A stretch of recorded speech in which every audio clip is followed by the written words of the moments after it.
on back into North Dakota today. We are here with our fun weekly segment with Amanda from North Dakota Nice. So what stories are we getting into today? So we have two stories today.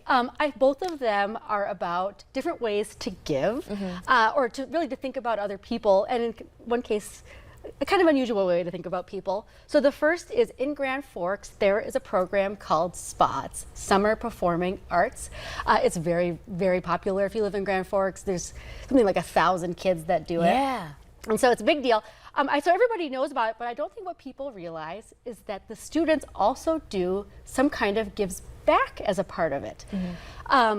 They've done cleanups, they've gone into some of the residents' homes and done performances. And this year they are gathering donations to help the Grand Forks Public Schools Giving Tree, which is a pantry, and then the Santa Claus Girls, which is Christmas gifts. Okay, so they spend what, a week at this camp, kind of learning how to perform in theater, and then I think it's over a month. Oh, so okay. They do 2 shows. They do a show. They start Little Mermaid this week. Oh, fun! And anybody can bring donations for these things. And then they have Mama Maria next week. If you've never been, they are so fun. Yeah. These kids are wonderful. They go all the way up through high school, so they're pretty sophisticated performances.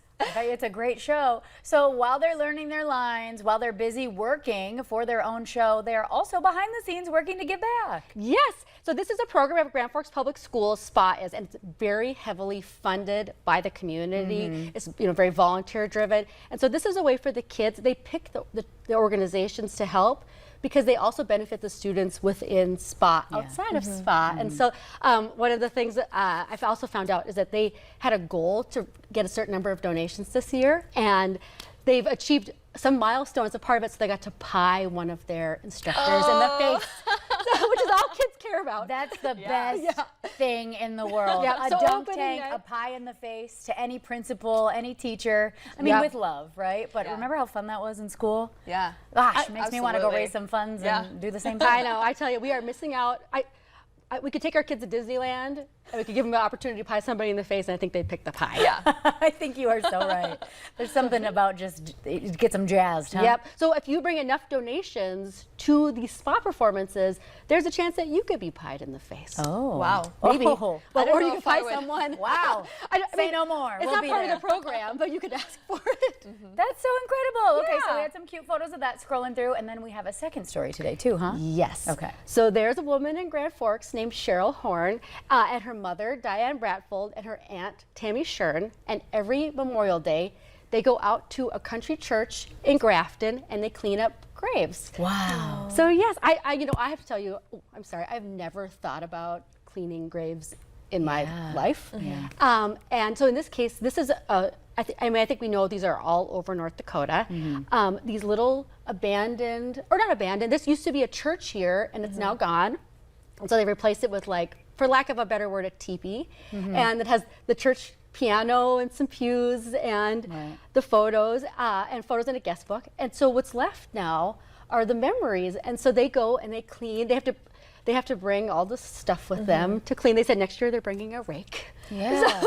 And they also said that there's a lot. I mean, there's a lot to do. So if you are looking for some unique ways to get some exercise, you could go out and I'm sure you could just drive around and find these cemeteries. And so many, unfortunately, just kind of get overgrown. It just kind of gets unkempt, and it just happens. It's just part of nature. It's not like a lot of folks are out there at a regular time to really get out there. Or maybe some families can't get out there; they're unable to. Yes. So there's also a chance that this is the end of the generation. So, so for someone to go and to care for these and to think about, just to spend a moment thinking about. I saw on Facebook, for some reason, when you look up about cemeteries, you get a lot of cemetery things on your Facebook feed. And there's a woman who goes around looking for, in North Dakota, who goes around looking for recipes on people's gravestones and will make them. I saw that. That's in North Dakota? I'm pretty sure it was. I don't saw get that anything on my outside For of You Dakota. page too. We gotta get her. Yeah, But I'll it's find her. literal recipes, you guys. If you haven't heard of this, it could be like Betty Johnson, famous apple pie, and it's her actual famous recipe. I hope she's from North Dakota. If not, we're gonna just make her from North Dakota. It's fine either way. It's just what a niche thing. On your gravestone to have your famous recipe of some sort. There's probably a chance that this exists all over North Dakota. Absolutely. Too. I mean, some of these gravestones that I've seen where people just put whatever they wanted to put on them, absolutely. and they're in the middle of the fields. Apparently they're very windy. That's one thing to warn everybody. You'll be unsurprised to hear they're very windy. Right. And so just to be prepared that you're going to really feel the North Dakota breeze.